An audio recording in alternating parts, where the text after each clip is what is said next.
আসসালামু আলাইকুম। লাউ লাউয়ের বাগানে আছি, দেখতে পাচ্ছেন। এত সুন্দর সুন্দর লাউ ধরছে গ্রামে, চাষ করতেছে।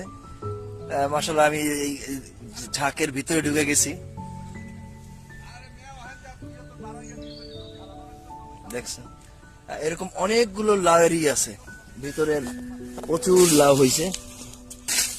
এইভাবে না দিলে লাউ আর লাউ, আর এত সুন্দর দেখতে।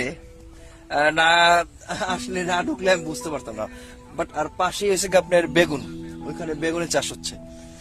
যাই হোক, ভালো লাগছে গ্রামের ন্যাচারাল জিনিসগুলো দেখার জন্য, ভালো লাগতেছে। সবাই ভালো থাকবেন, আমার জন্য, আমার পরিবারের জন্য বেশি বেশি করে দোয়া করবেন, দেশের মানুষের জন্য, মুসলমান ভাইদের জন্য। আসসালামু আলাইকুম ওয়া রাহমাতুল্লাহ।